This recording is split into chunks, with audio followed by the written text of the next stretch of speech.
So Jim, could you just give us a bit of background of who you are, what you've done in the past, like where you started in the turf industry and what you're currently doing now? Yeah, so my name is Jim Kerns. Right now I'm a professor and extension specialist at NC State University. Wow.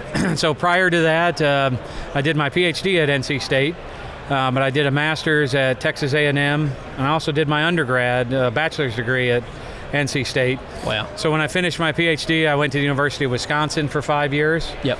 And then my major advisor, the person who trained me with my PhD, left for a different job, and NC State hired me back. And so basically my background are diseases of turf. So I'm a plant pathologist by training.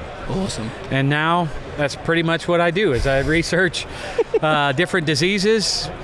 Basically the focus is we want to understand the biology so then we can in turn manage them better. Yep. Essentially, I think is the most simple way to describe that. Yep. So have you had any experience in the past in the industry as a greenkeeper or on the field itself? Like, did you start obviously in diseases, or where did you actually, where did the passion come from for this? So that's a really good question, where the passion came from. Actually, when I went to NC State as an undergrad, I started as a chemical engineer. Yep. I realized I was not that smart pretty quick. That's great. But I always worked on a golf course through high school. I worked at a local course, loved it, and I was basically working on the weekend back home, and I guess I was a little depressed because I was like, I'm not cutting it in chemical engineering. And it'd be hard. One of the owners who had a degree in agronomy was like, have you ever considered this? You ask a lot of questions, you seem to love this. And I was like, I had no idea this ever existed. Yep. And so I went in, changed my major, and I did a couple internships, worked on golf courses, loved it. Yep. And then the research side of things, my advisor, Dr. Charles Peacock, hired me to work in his lab. And again, I had no idea that existed. That's crazy. And then so progressed through that, and I had one of my favorite instructors ever. His name was Dr. David Shue. Yep. I took Intro to Plant Path, or plant pathology, and that's kind of where that passion happened. And it's one of those things when you think about what are those people that had a major influence, and he had a profound influence. He was such a good instructor.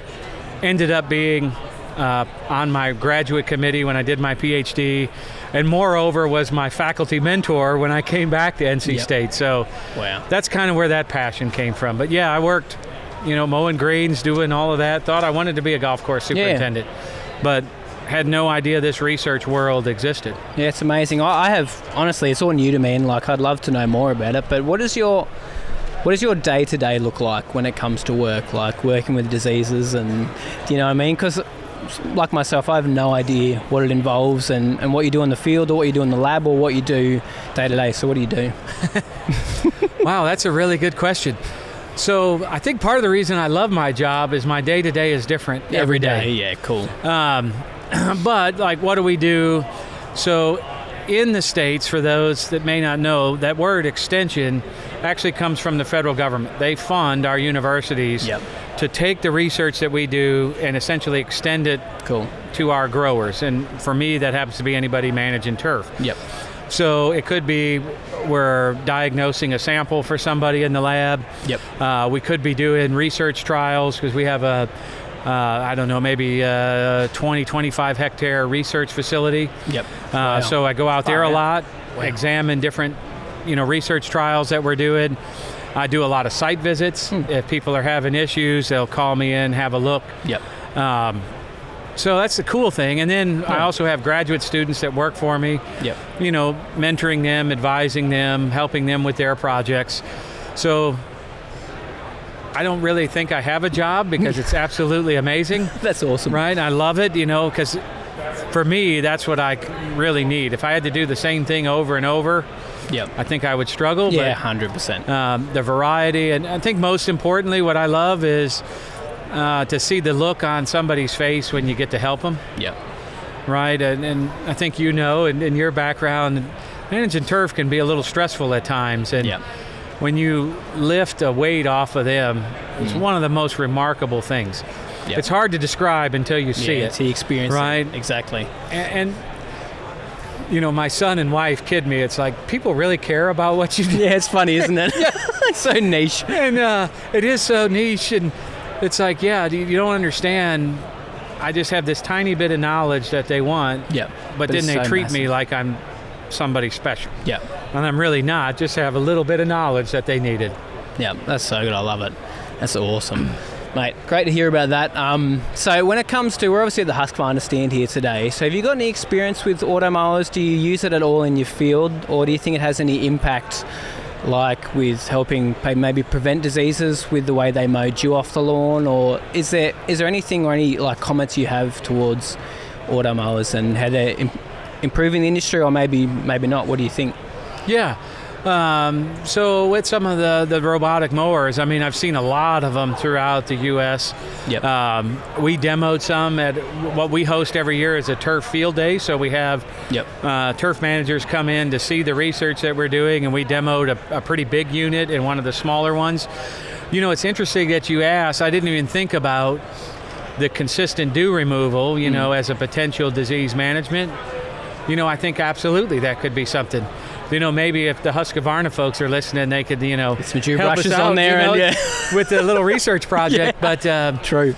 I do think they have a fit. I think probably same down here. The industry's just probably trying to wrap their head around where and what. 100%. Yeah. And even like as being a greenkeeper or a super, like I think a lot of people are scared of the innovation because maybe it's going to take my job, or do you know what I mean? But when you work on a golf course, there's so much more to it than mowing. So yeah, it's interesting. It'd be interesting to see how it goes, like moving forward, if it can help you implement any practices or like cultural practices that will actually improve diseases. And I think there's so much potential. Yeah. Right. But I think it's still so novel. It is. Right. But I've seen clubs that's like the way they've approached it, which I've enjoyed listening to them, is like, well, if I don't have to spend time dealing with this area and these units can take care of it and do it well, then I can refocus my team and people to, areas that need more attention. Yeah, 100%. And then I think what I see will happen is as they see how well they can do, then they'll advance into other areas on the golf course, right? I think the potential is limitless. I just think we still need to figure that out. Yeah, we do. We need to find exactly where it fits in the industry. Yeah, because it is so new. It's such a new thing. It is. I find them fascinating. I've never seen. We have about 900 people that come to the field day, and when these things were moving, it was like a bunch of little kids. They were just like moving over. What's that? So good. Well, we'll probably wrap it up, but I just want to quickly ask, is there anything like moving forward in the industry you're excited about, maybe some new tech, or is there anything on the horizon for you that may be changing, like moving forward in your job and what you do in the industry? Yeah, that's a very good question. I think all the autonomous stuff I think are really exciting. Yeah. It's a sad thing when I think about it. I don't feel like I'm one of the older turf people, but I have become that now. It's scary, isn't it? And some of my younger colleagues are really embracing the autonomous mowers, the drone technology, all the different infrared sensing. It's insane. Which is just, it's hard for me to wrap my head around that. And then moreover, and specifically in my world, the use of DNA technology has gotten so much easier and more affordable. Yeah. That it's opening our eyes to things that, we didn't know about this, right? That's cool. And why I think that's so cool is I think that's going to help us become more sustainable down the road as we understand this. And I probably won't see it before I end up hanging it up, but all the technology I think is just absolutely fascinating. Awesome. The GPS sprayers as well. Yeah. It blows my mind. Even since I've only been in the industry for 15, 20 years, so seriously. The advances we've just seen the last 10 years have been insane. It's awesome to see. It is. It is. And I look forward, because I don't know. You don't know. I never thought I would say this, and this is no offense to Husqvarna, but I never thought I'd see a robotic mower in my life. Yep. I thought that would be the last thing, and now what you're seeing is just incredible with labor challenges. I mean, it just makes perfect sense. Yep, 100%. All right, thank you so much, Jim. Yeah, thank Appreciate you, Ben. popping in. Yeah. Good to meet you. Nice to meet you.